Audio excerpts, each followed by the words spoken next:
नमस्कार दोस्तों, आपका स्वागत है जोहार यूपीएससी में। बहुत सारे लोगों के मन में विचार आता है कि ये आचार संहिता क्या है, क्योंकि चुनाव का माहौल शुरू हो गया है, लोकसभा चुनाव की घोषणा हो चुकी है।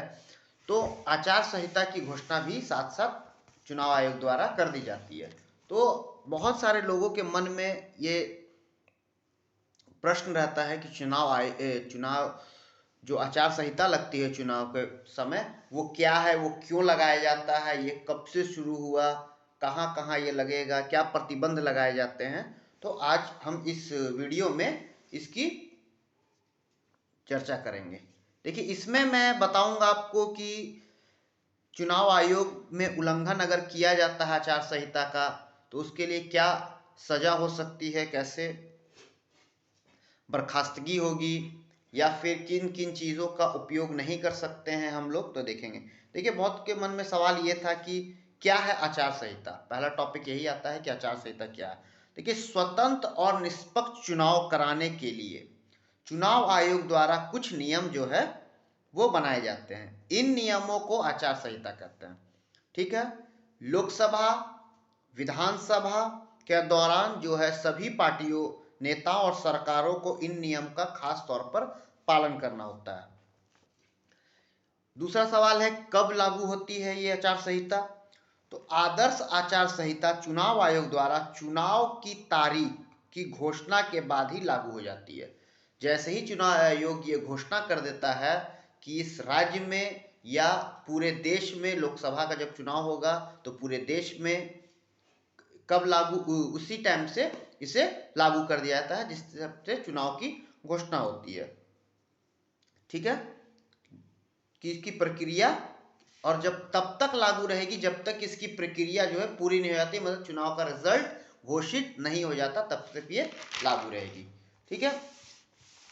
किन किन क्षेत्रों में ये लगाया जाता है। तीसरा सवाल ये है कि किन किन क्षेत्रों में ये आचार संहिता लगेगा। जैसे अगर लोकसभा का चुनाव है तो पूरे देश में आचार संहिता लागू रहेगी, या किसी राज्य में विधानसभा का चुनाव है तो उस राज्य में लागू रहेगी, या फिर उपचुनाव जब होते हैं या कोई उम्मीदवार जो है या उसकी मृत्यु हो जाती है और इलेक्शन के बाद वो स्थान रिक्त हो जाता है, या किसी ने त्यागपत्र दे दिया होता है, तो उस क्षेत्र में चुनाव कराए जाते हैं। तो सिर्फ उस क्षेत्र में आचार संहिता लागू की जाएगी। ठीक है। देखिए, इसकी मुख्य विशेषता क्या है। आचार संहिता में बताया गया है कि चुनावी प्रक्रिया के दौरान राजनीतिक दलों, उम्मीदवार और सत्ता में रहने वाले दलों को चुनाव प्रचार, बैठकें, जुलूस आयोजन करने, मतदान दिवस के दिन की गतिविधियां और कामकाज के दौरान अपना आचरण कैसा रखना है, ये उसकी मुख्य विशेषता है।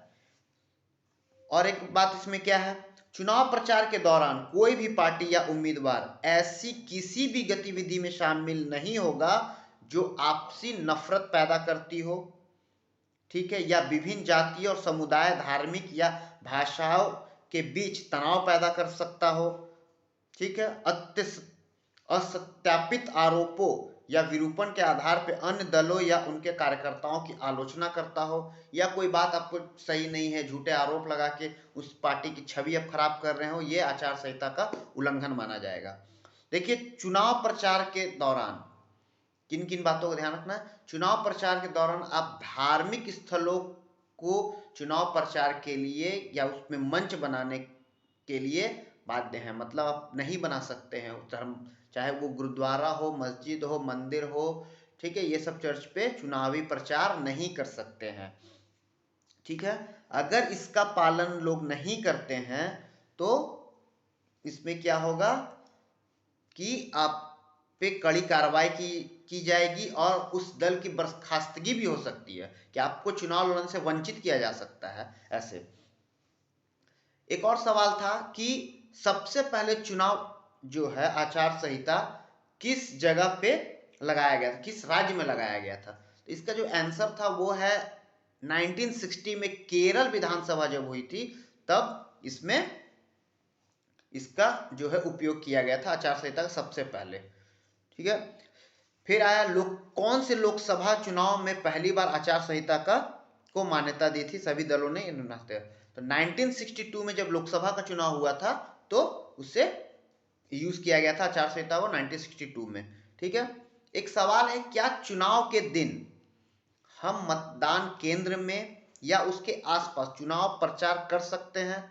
तो यहाँ पे बाउंडेशन रहता है कि 100 मीटर की दूरी तक आप चुनाव प्रचार या किसी को वोट देने के लिए आप उस पर प्रचार नहीं कर सकते हैं। या अगर आप वोट देने के लिए गए हैं मतदान केंद्र पे, कोई व्यक्ति आपको 100 मीटर के अंदर पे ही या कंपाउंड के अंदर में ही बोल रहा है इस पार्टी को वोट दीजिए, इस पार्टी को, तो वो वहां पे लागू नहीं होगा, वो आपको प्रचार के लिए नहीं कर सकता है।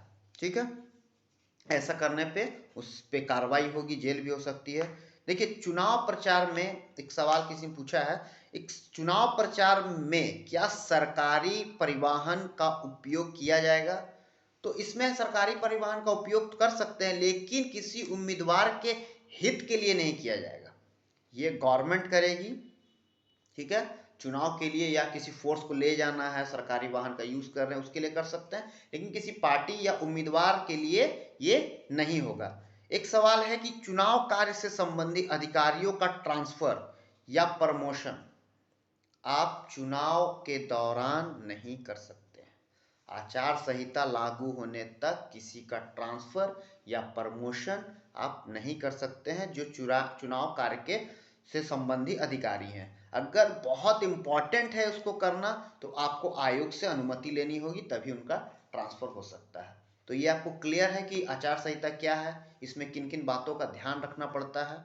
ठीक है, अगले बार हम चुनाव को लेके और भी आपके सामने ये वीडियो लाएंगे कुछ, कि जिससे आप क्लियर हो जाए कि चुनाव किस तरह होता है, काउंटिंग किस तरह होती है, लोग सरकार कैसे बनाते हैं, तो ये सब चीज़ें।